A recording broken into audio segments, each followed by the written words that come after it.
and you have a bike that's suddenly like sub 6 kilo. And yeah, in my case, I really like to ride one bike.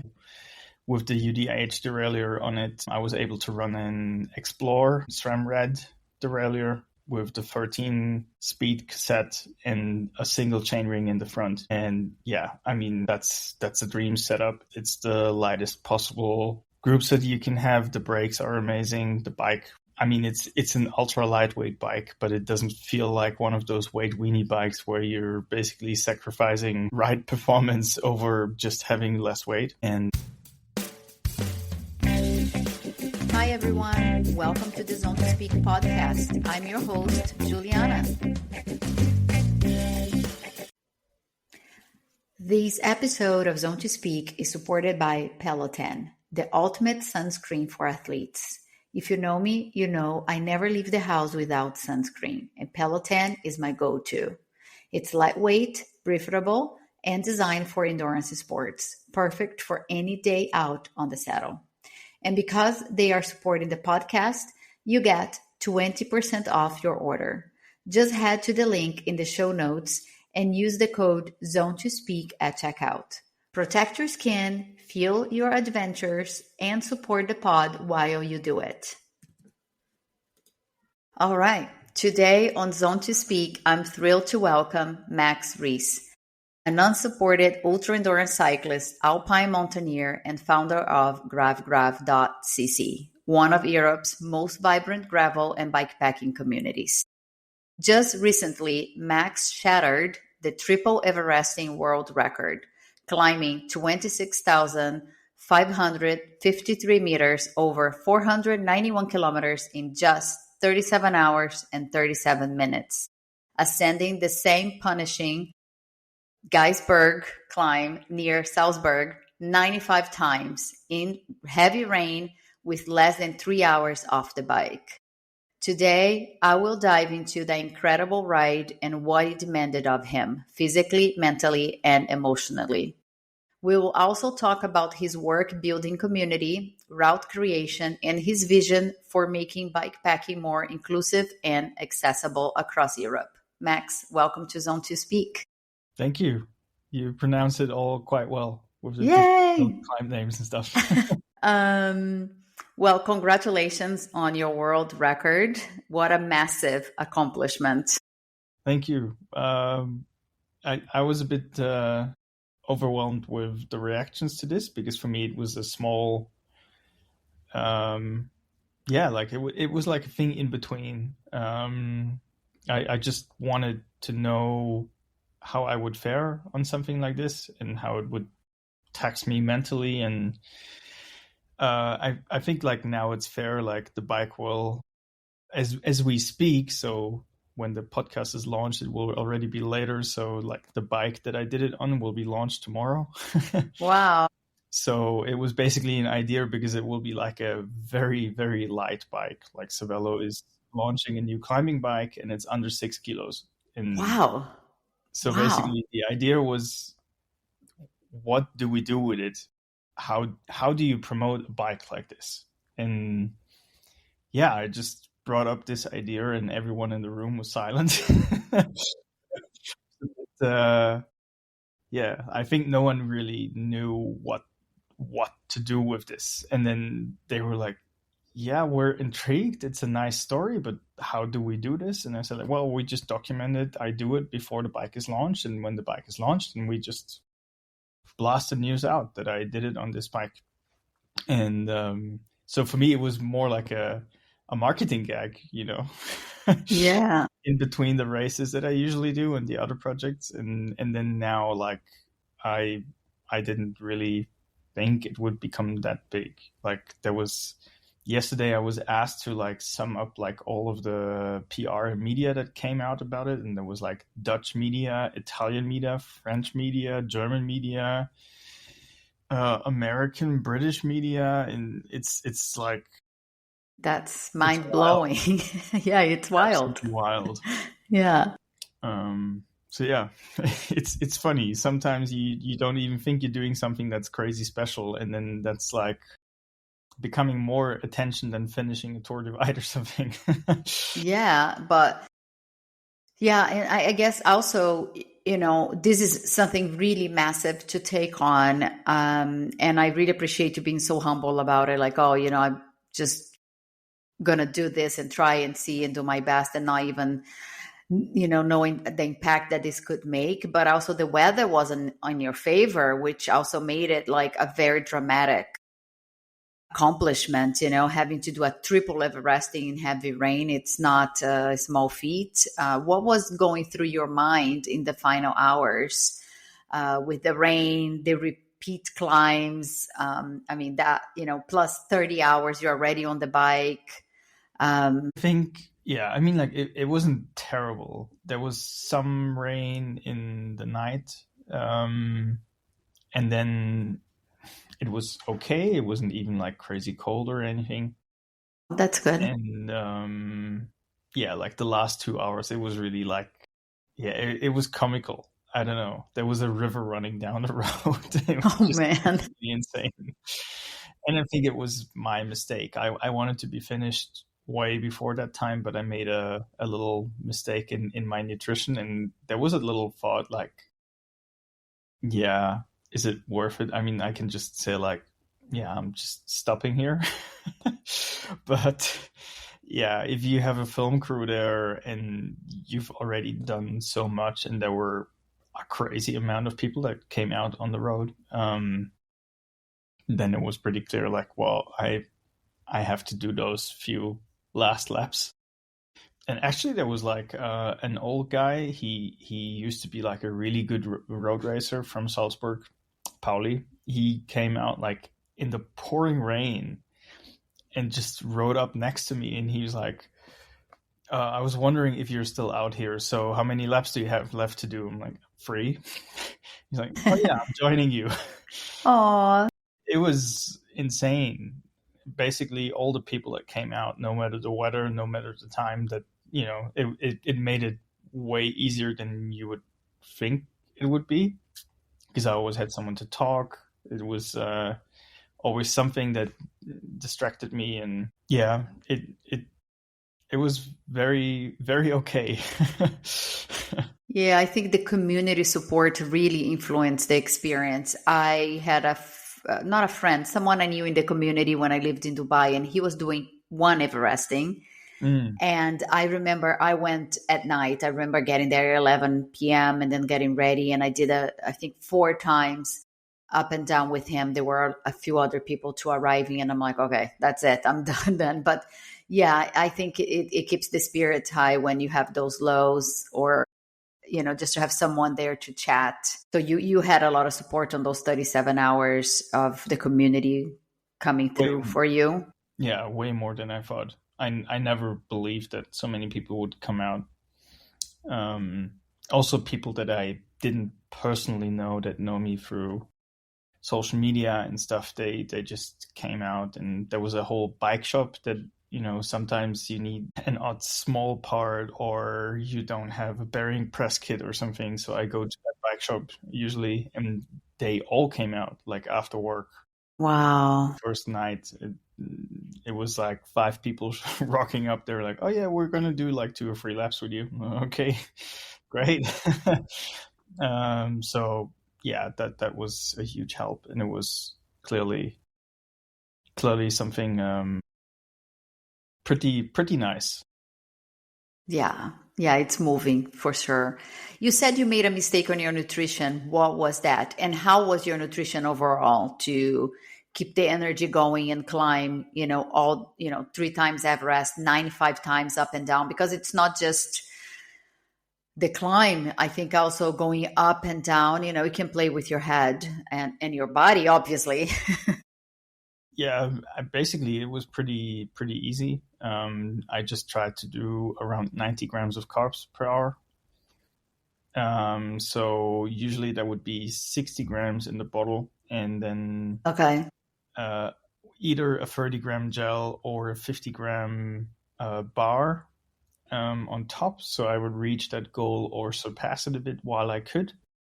And then every 3 hour I would eat a sandwich on top. So because even if you do all of those carbs, then you're like skipping meals if you go for that long. Um, so that worked pretty well, but in the afternoon, the first day, it was pretty hot. And so, yeah, like I lost a lot of salts and electrolytes through sweating. Yeah. And I did obviously, like sometimes I took a bottle that had also electrolytes, but it wasn't enough. I should have adapted that strategy to like take way more electrolytes. And yeah, after a few hours in the heat, I just realized like, oh, like the power is dropping. I'm feeling tired. So then I took like 2 or 3 bottles straight up after each other, like electrolytes, and it got a bit Wow. better. Okay. But yeah, if you went over something, if you have a deficit, then like you will feel tired afterwards. Your body needs time to recover from that. Yeah. Yeah. It And takes so I time to carried bounce that into back.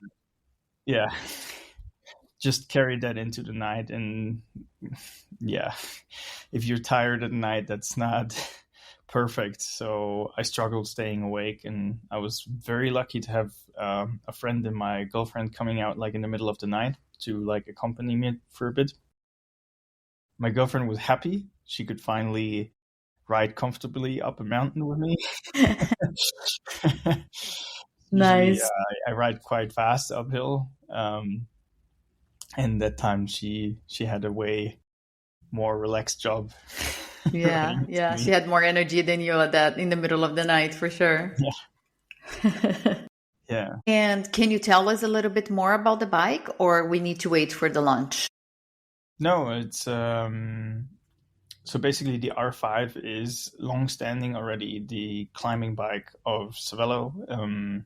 It has been super successful. It has a lot of well, actually, like a few weeks ago, Pauline Ferrand-Prévot won Tour de France Femme on exactly that bike, and it was in front of the cameras anywhere. So Yeah, true.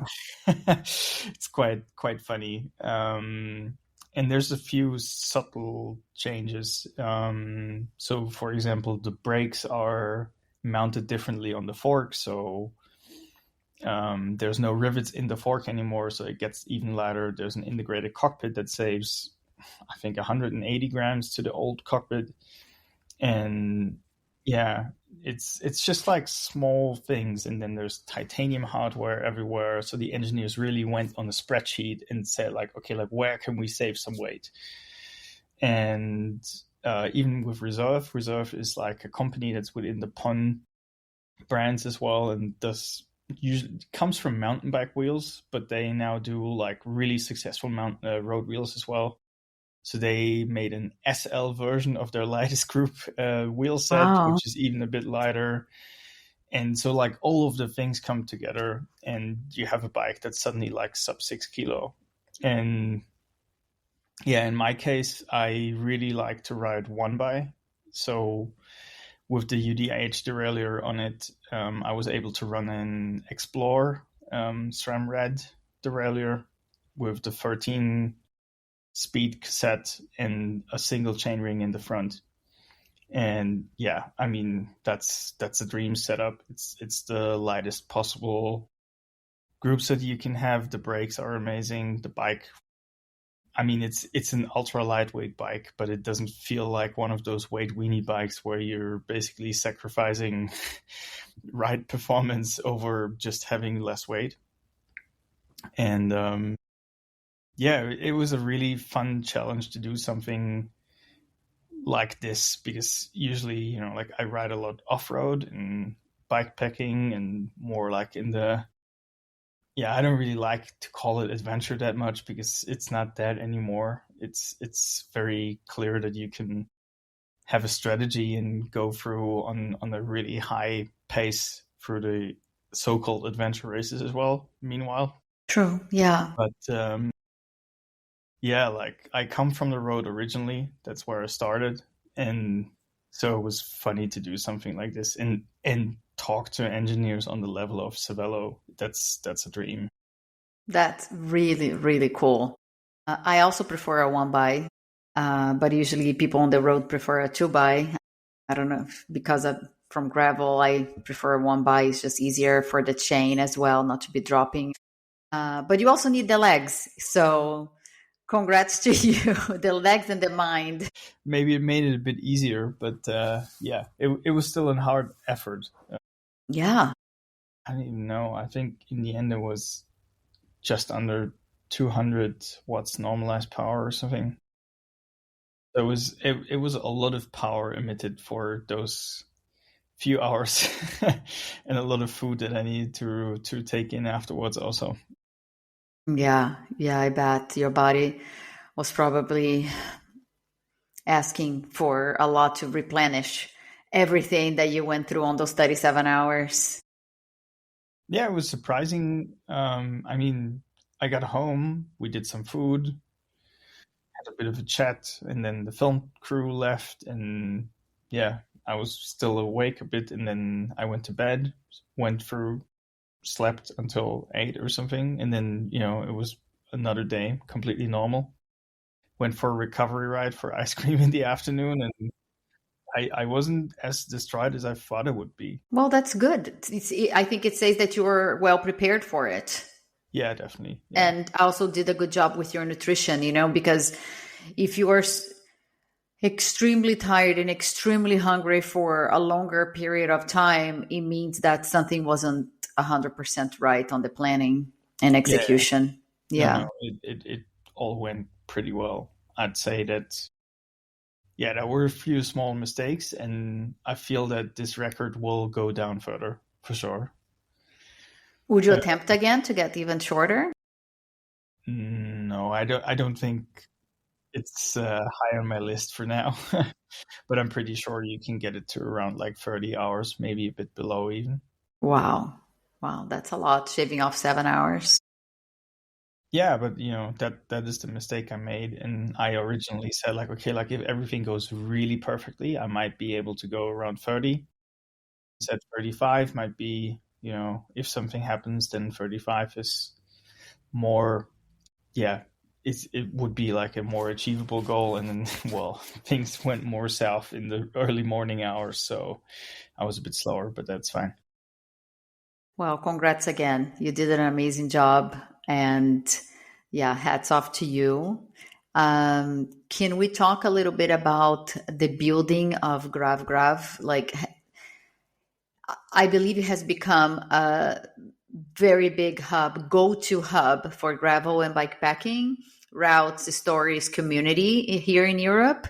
What inspired you to build the platform, focus on this shared exploration and accessibility for adventure? Well, first of all, thanks. It's nice to hear that people recognize it. It was basically a pretty simple thing where during COVID, brands had a lot of marketing budget, and I was suddenly able to quit my job and go full on into cycling again. But I didn't want to be an influencer. It's a very, how do you say best? It's a business that will go well in some years and then bad in the next year, and like you don't, at any point that career might be over. And I Yeah. don't feel like I want to quit my job and then 3 years later say like, hey, I need a job again because that didn't work out. So I wanted a strategy. And what I really realized through all of the races and events that I've done, there's so many beautiful places among the planet. Like you can Yeah. go to Central Asia and it's just incredible because everything is so high, so massive, and so wide that we cannot imagine it. Same in the United States. It's just completely mind-blowing and different, the landscapes that you will see there. Yeah. But there's no place like Europe where we have all of the things from glaciers down to the ocean, deserts. Desert. We Yeah. have large forests. We have every possible landscape that you can imagine in a very small space together. And what makes it even more unique is that we can cross borders without having to show passports, have visas. We have the same currency. Often you can get through with one language. And even like phone roaming is like a real benefit. Then you also need to see that the infrastructure that we have here with trains and public transport is better than anywhere else on the planet. It's certainly not perfect, but in the end, if you've been to different places, you know that this here is something special, that you can travel by train through multiple countries at all with a schedule. uh, Yeah. so I wanted to see like why do we have like international platforms that promote cycling, and we have national platforms that do something for Germany or for Great Britain or for United States, but we don't have anyone that really promotes Europe as a whole. We have Eurovelo, to be fair. They're doing a similar job, but to a Yeah. completely different target group. And what I've learned is that Eurovelo is a bit caught up with their bureaucracy, where as a private company, we are just way more flexible in adapting. Like, okay, we want to reach this now. Okay, we do it. And so GravGrav was basically the idea to say like, okay, like let's try and promote Europe as a whole and Yeah. connect it through cycling routes so people can travel sustainably. And So then, smart. yeah, I mean, I don't know, like it's still very much unfinished. Well, because there's so much to explore. I don't think Yeah, you will ever finish. There's no, just so much to explore. Like you said, exactly. it's just so easy to cross borders for most people. Some people have more challenging passports, but once you get a Schengen entry to Schengen, which is most of EU, you Exactly. can just go across many borders. And if you're tired, a lot of times you can just hop on a train and get somewhere else and continue your Yes, ride. exactly. So that could be like a future form of sustainable tourism in one way. Then also, if you're on the bike, you're moving at a slower speed. So we can tell you something about the environment, about cultural aspects, about, history in certain areas. And it might make you understand better. If you're interested in it, then, like you have some extra, you want to explore something. The days where you go into a resort and lay down on a bench for like 2 weeks, they are over. People want to have like an active vacation. Yes. And so like this is a good form for those people that seek for an adventure like this, to have Yeah. like a large trip and be out on their bike, maybe even camping, etc. We try to give them all the infrastructure, and the special thing is that it's free for people that ride. There will be no charge for the routes or anything. We think that we should work together with tourism and officials, also European institutions, because they have a high interest in doing that. The riders bring the money through the money that they spend along the way. So there is a benefit through that. And we don't want to have like a barrier in the entry, so people would say like, oh, like, but this is too expensive for me. I love that. I love that. I'm in Girona. I'm moving to Sevilla, but I'm in Girona now. And Girona has had a few protests against tourism. Yeah. And there has been some research done from, I don't know if it's from the town hall. So sorry, I don't have the source, but this came through Girona Connect, which is a company that does a lot of events and promotes Girona, etc. But they said that cyclists actually spend on average in Girona over 4,000 euros, because they are hiring guides, they are shopping at the bike shops, they are having dinners, they are staying here. So yeah, if you can attract people and create an experience, like you're saying, the days of lounging of resort are over. Everybody wants an experience and an adventure and be active, even if it's for a little bit. It is definitely in the interest of a lot of towns, because cyclists do spend money. We eat a lot. Yeah.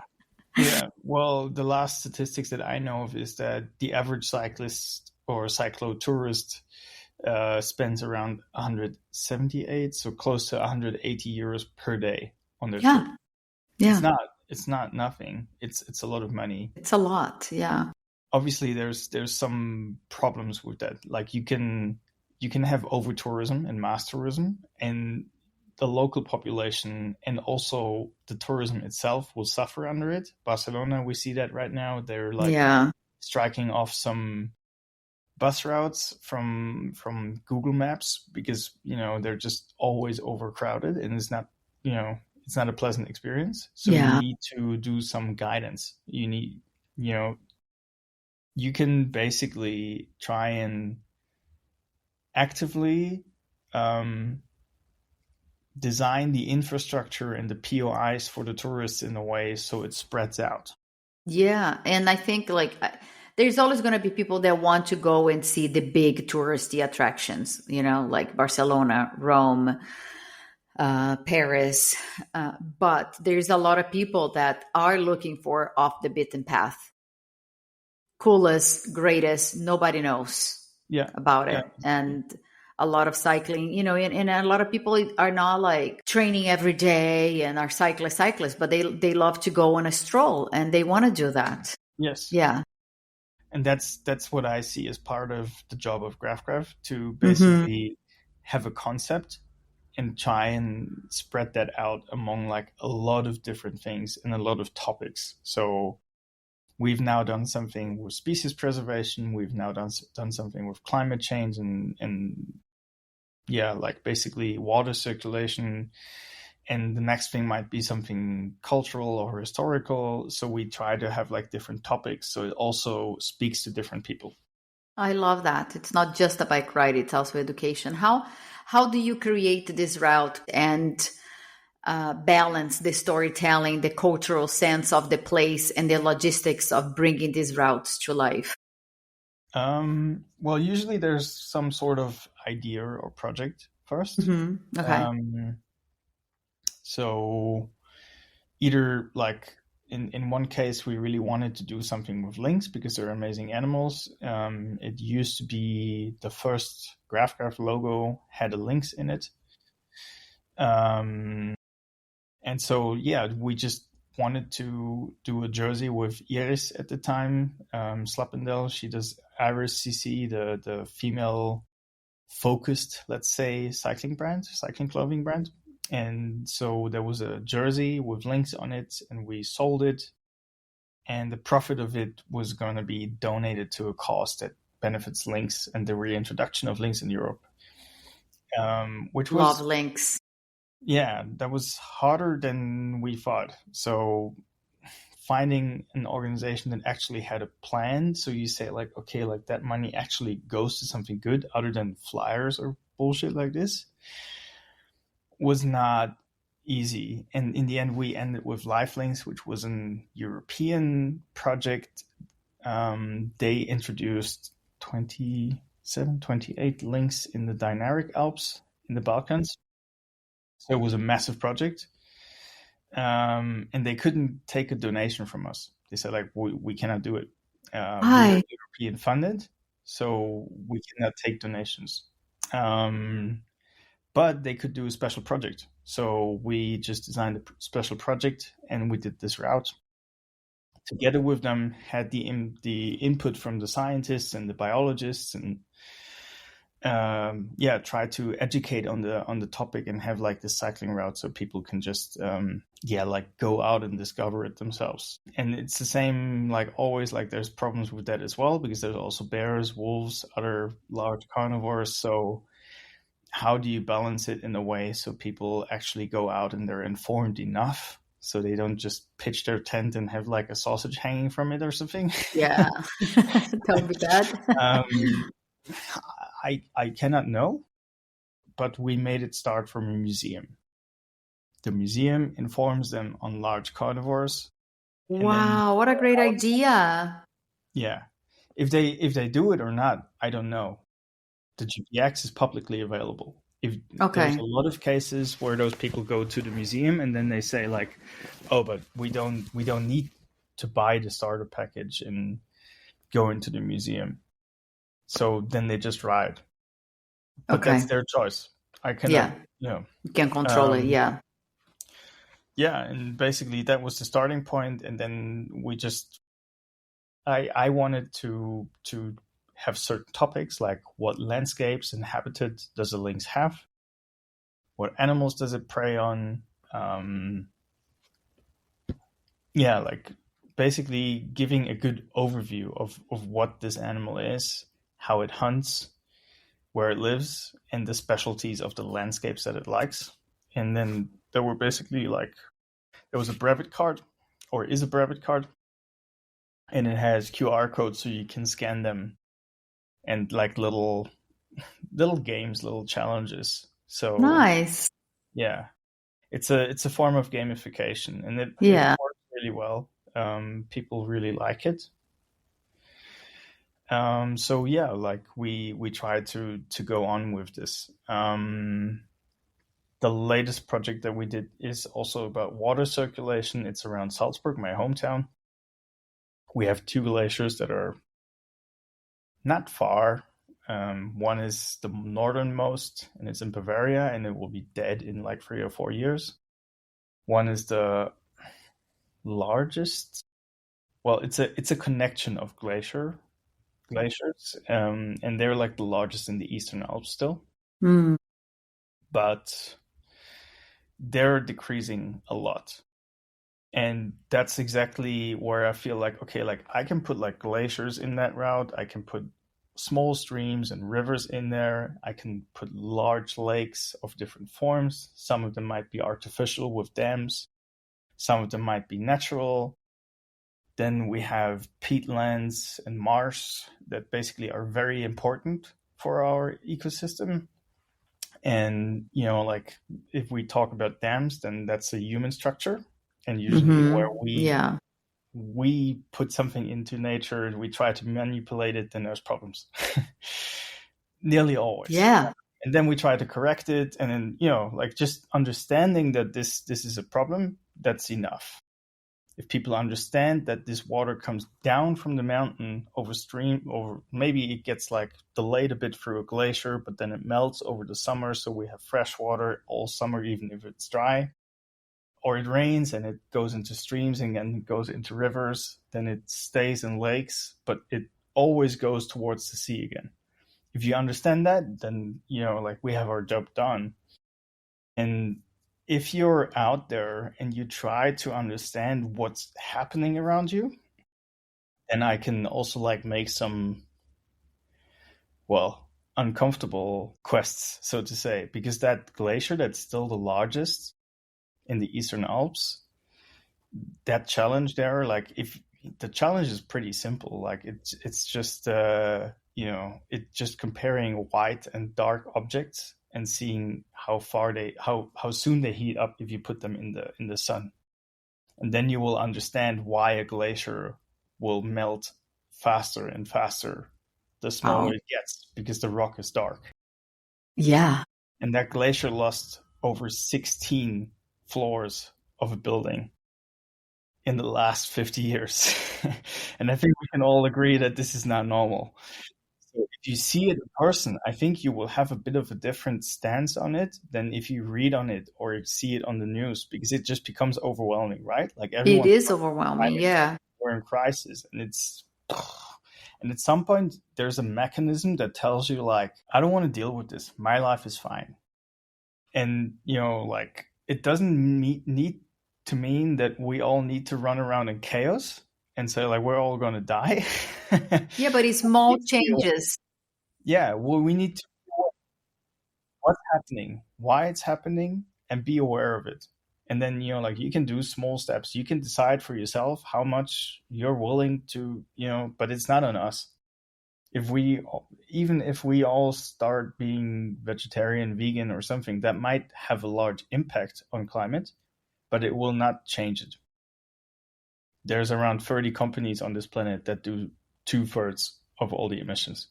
So it's pretty clear that it's not our responsibility to change that. It's not our problem that we created. We're part of it in a way, but it's not for us to blame each other. That's something that the industry tries to do. But if you understand and see all that, and you basically say like, okay, like now I'm in the position that I understand it, then I can form an I can form an opinion and say like, okay, like I don't want this. I want this to change. And if we voice that we want it to change, then we can do it. And I think it's better if we're outside in nature and we try and do it ourselves. Like we try to understand it, and it's not a me against them thing. I'm not arguing. You can see it. You can form your own opinion. I'm not saying like Yeah, and make the changes you think it's possible for you to apply on your daily life. I seen some of that in the French Alps glaciers where they mark, and you can see this. The glacier was here last year. The glacier was here 10 years ago, and it's really, really, really impactful. And if you are finding ways to show that to people, I think it's amazing, because I think, like you said, a lot of people, and nothing wrong with that, but if you don't see it, maybe you think like, oh, my life is fine. But once you see it, then maybe you can start doing some small changes, maybe not buying from these two companies, or maybe becoming vegetarian, or maybe being vegetarian a few nights a week. I don't know. Small changes multiplied by many people will start making change. I believe. in the end, I think it's about having an opinion Yeah, that and being too. informed. Yeah. Like as I said, like if you decide that you're becoming vegetarian, vegan, whatever, that's great, and it will benefit the environment in some way. But I don't like the position where vegetarians blame carnivores for saying, or Yeah, no, no, no. I agree too. that's Yeah. not. If we do that, then we will not get anywhere. And Yeah, I because it's a feel blaming like, game and it's not healthy.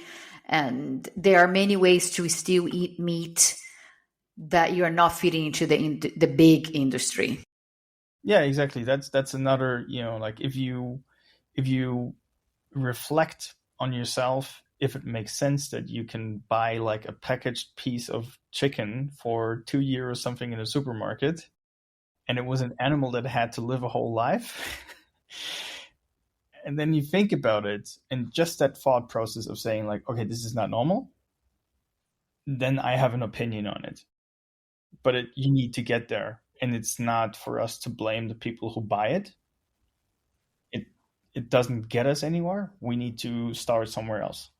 And I think that being outside, being in a relaxed environment and having a vacation or a bike ride is a better starting point of starting that reflection and giving that information without any bias, obviously, than if we just bombard them through news that we're basically near doomsday. Yeah. And this that we're talking about, this water circulation bikepacking project, is I don't know if I'm going to pronounce it right. Is that the Vossa? Yeah, yeah. So Is what how you say it? yeah, Vossa is basically Vossa. it's a dialect word for water in Bavaria Mm. and also in Salzburg. Mm. And it's again one of those things where I don't care if you pronounce it right or not. We can all read it and pronounce it in some way. And it has like a very simple, yeah, it's just simple to read and remember. That's the most important thing. And then it's also the essence of the whole thing. I tried to come up with a more sophisticated name, but then in the end it's about water. So, well, why not make it simple? Yeah. Yeah. Yeah. Well, it's a beautiful project. And is it coming alive, or is it already launched? It's already going. We have a lot of riders on track already. We had already 5 disputes with landowners that said like it's becoming too much cyclists. And okay, cool. We need to No. divert here a bit. But I see that as a good thing. Like we have an impact. People like the idea. They go out, and it was there. The spark of inspiration was that a friend of mine invited me to an experimental water institution of the University of Munich. So they're trying to solve problems with water in like a little scope there, basically. And it was really interesting to talking to the hydrologists of the university. And I understood a lot of stuff because of that. How does the water run down the mountain? Why do we have floods? How can we stop floods? why didn't we have so many extreme events before? And then, like you talk and you talk. And at some point we were like, wow, like we should basically make a project out of this, because it's a massive topic. There's a lot of people working on preventing damage through floods and other natural disasters. Yeah. And it will become more. And, like there's, well, we can blame some people on it, but it will be like a really interesting topic. And then obviously with the glaciers and stuff, we have some other stuff in there as well. And even like a geologist provided input. So yeah, it was mainly, I just talked to some people. I thought, oh wow, this is interesting. And then we secured European funding for this project even. That was great. And we had 9 tourism boards that said like, yeah, okay, we are ready to try this experiment and give some money to it. And now Amazing. we need to make it happen for the next 5 years at least. We're committed. And yeah, it's I think the tourism boards were overwhelmed. They didn't know what was coming at them. You could see in some of the meetings where I explained the state of the scientific research that went into it, that they were just passing out, basically. Wow. They were just, Lot. Yeah. yeah, it was too much. But I think now they can appreciate that they have something with a real story that might be like an identification for them in the future. And well, I mean, if I say like we got European funding, it wasn't a massive amount of money. You can't, the amount of hours that went into this are far below of what we actually made in profit out of this. But then in the end, it's pretty nice now. Like I can say like, this is my job. I did this as my profession, and it's something that I really love. I'm not going to an office every day and thinking like, oh my God, this is terrible. Yeah. So yeah, I take it. Yeah. Well, we're doing something that it's beautiful for the future of the world. It's not just a bike-packing trip, which there's nothing wrong with that, but it's great that there is, what's the word I'm looking for? Meaning. It's meaningful. It's very meaningful. And how can people access this? Do people go to GravGrav.cc and they are able to find the Links Trail, the Vossa project, maybe other routes as well?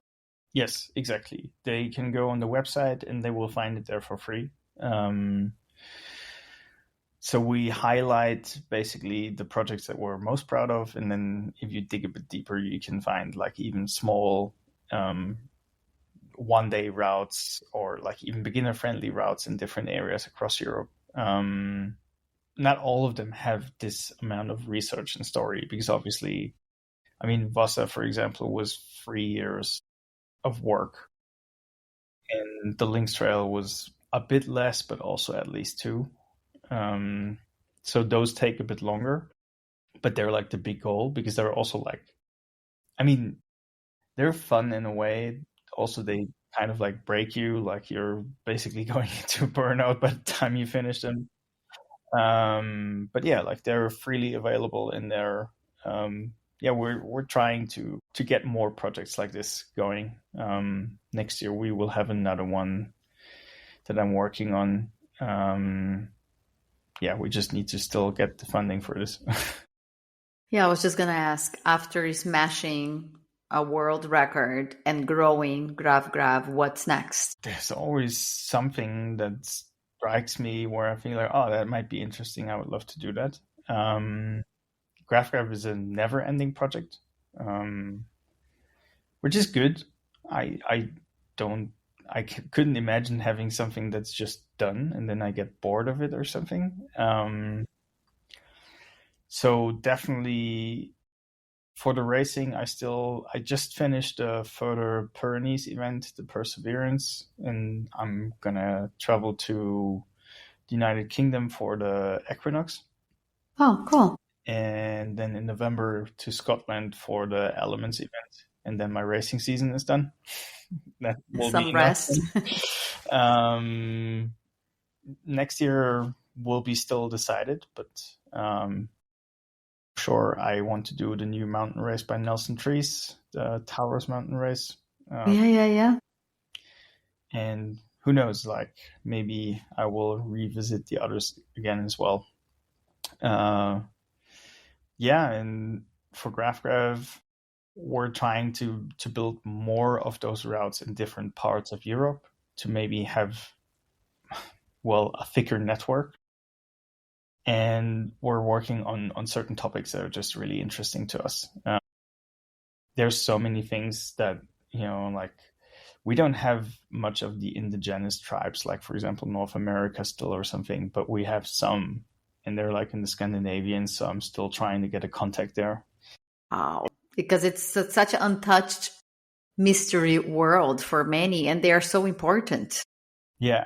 And yeah, we basically try and get towards that goal of getting more and more countries and getting a better structure. So I also need to reinvest in the infrastructure now, doing some more work on the website to make it easier for people to find routes, and also easier for people to contribute routes, because it's not a closed format. So basically, if someone tells me like, oh, like we did this amazing project, then, I can give them access and they can publish it.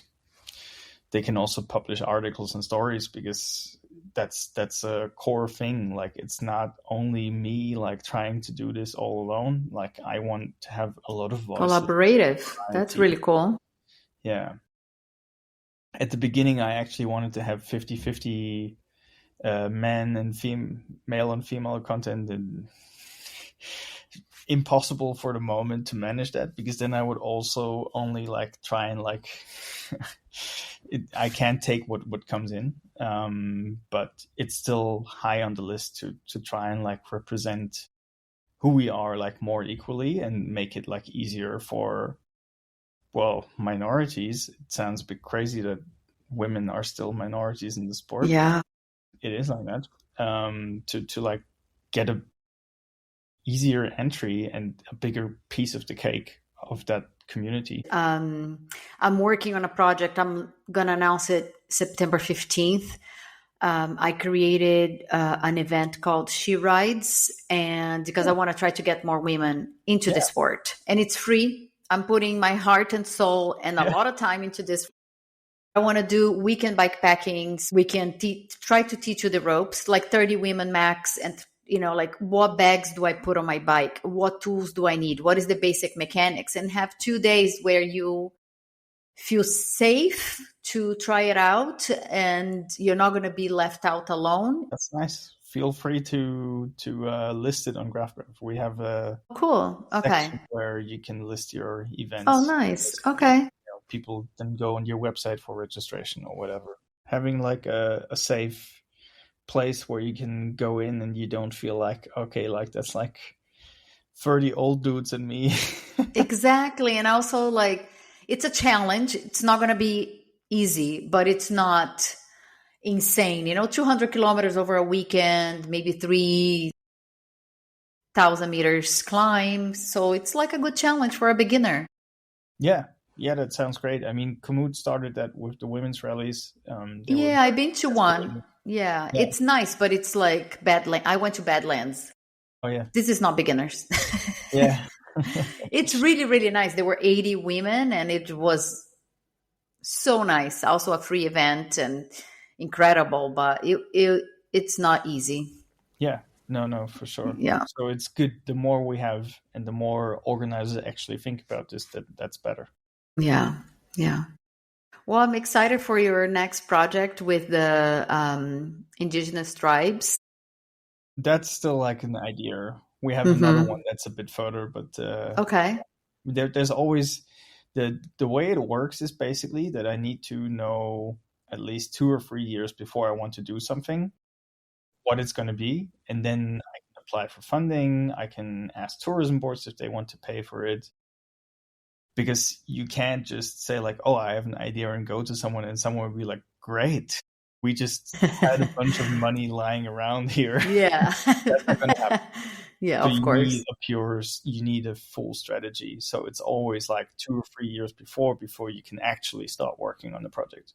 Yeah, to pitch and get the funds. Yeah, I'm Yeah. sure. If the Sami project would ever come to life, I fear it will be 2028 or something.